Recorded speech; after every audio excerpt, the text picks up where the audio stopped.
Rocky गुस्से में ब्रजेश नेता का दिया हुआ कट्टा निकाल लेता है और सीधा सनी के मुंह पर तान देता है। तभी अचानक वहाँ पुलिस की रेड पड़ जाती है। सब लोग इधर उधर भागने लगते हैं। इसी अफरा तफरी में सनी भी मौका देखकर वहाँ से भाग निकलता है। एक एक करके रॉकी और उसके सारे दोस्त पुलिस के हाथ लग जाते हैं। सबसे पहले उसका पत्रकार दोस्त पकड़ा जाता है, लेकिन अपना आईडी कार्ड दिखाकर वो बच निकलता है और पुलिस उसे गिरफ्तार नहीं करती। पर रॉकी के बाकी दोस्त बच नहीं पाते। पुलिस उन्हें जीप में बिठाकर थाने ले जाने लगती है। तभी रास्ते में जमतारा गांव का एक लोकल पुलिस वाला उनकी गाड़ी रोक लेता है। वो कहता है कि क्योंकि दूसरी पुलिस के पास वारंट नहीं है तो वो इन लड़कों को गिरफ्तार नहीं कर सकते। फिर वो उन्हें छुड़वा लेता है और कहता है कि जमतारा की लोकल पुलिस फिशिंग और मनी लॉन्ड्री के मामले में इनकी जांच करेगी। इधर गुड़िया, जो सनी की गर्लफ्रेंड है, अपने कोचिंग सेंटर पहुंचती है और देखती है कि सनी सेंटर के अंदर सोया हुआ है। जब वो अंदर जाकर देखती है तो पता चलता है कि रेड के बाद सनी यहीं छिप गया था। सनी गुड़िया से पूछता है कि उसे प्लान याद है या नहीं।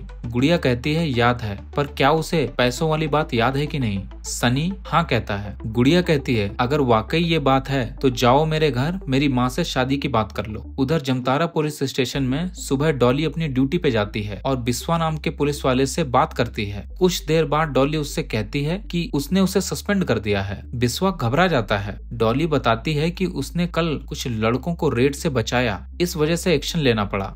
बिस्वा कहता है कि उनके पास वारंट नहीं था, इसलिए उसने रोका। डॉली कहती है कि अगर ऐसा था तो उसे इन्फॉर्म करना चाहिए था। बिस्वा के पास कोई जवाब नहीं होता। डॉली बताती है कि उसकी पोस्टिंग जमतारा में इसलिए हुई है ताकि वो यहाँ के क्राइम और फ्रॉड को कम कर सके। फिर वो बिस्वा को सस्पेंड नहीं करती, लेकिन जबरदस्ती 1 हफ्ते की छुट्टी पर भेज देती है। अगली सुबह रॉकी अपने दोस्तों से मिलने जाता है, लेकिन कोई भी उससे मिलकर खुश नहीं होता। सब गुस्सा करते हैं। पहले तो उसने अपने ही भाई पर कट्टा तान दिया, फिर रेड में पुलिस के हाथ भी लग गया। उसके दोस्त कहते हैं कि बिना सनी के वो स्कैम का प्लान पूरा नहीं कर सकता, क्योंकि इतना दिमाग उसमें नहीं है। गुस्से में सब दोस्त उसे छोड़कर चले जाते हैं। इधर सनी गुड़िया की माँ से शादी की बात करने जाता है। माँ इस बात से खुश नहीं होती, कहती है कि वो ऊंची जात की है और सनी तो गुड़िया से उम्र में भी छोटा है।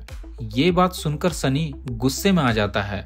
कुछ पैसे गुड़िया की माँ को देकर वहाँ से चला जाता है। जैसे कि गुड़िया से बात हुई थी, फिर रॉकी ब्रजेश नेता से मिलने जाता है और कहता है कि वो अब कट्टा अपने पास नहीं रखेगा। उसे लगता है कि ये बहुत खतरनाक चीज है, क्योंकि उसने कल अपने भाई पर ही कट्टा तान दिया। उसके दोस्त भी उससे नाराज हैं। फिर ब्रजेश उसे फालतू का ज्ञान देने लगता है। कहता है कट्टा रखना गलत नहीं है, गलत है उसका गलत वक्त पे इस्तेमाल। कट्टा कब और कैसे चलाना है ये सबसे जरूरी है। रॉकी कहता है अगर रेड नहीं पड़ती तो शायद मैं गोली चला देता। ब्रजेश बताता है कि रेड के बारे में उसे पहले ही पता था, फिर भी उसने रेड नहीं रुकवाई ताकि रॉकी और उसके दोस्त ज्यादा हवा में ना उड़े। फिर कहता है तुमने तो सिर्फ अपने भाई पर ही कट्टा ताना था। महाभारत में अर्जुन ने तो अपने भाइयों, गुरुओं, रिश्तेदारों सबसे लड़ाई की थी और उन्हें मार भी डाला था, इसलिए अर्जुन जैसे बनो, जो भी रास्ते में आए उसे उड़ा दो। इस तरह ब्रजेश रॉकी का पूरी तरह से माइंड वॉश कर देता है। इधर सनी घर लौटता है। जैसे ही वो रॉकी को वहाँ देखता है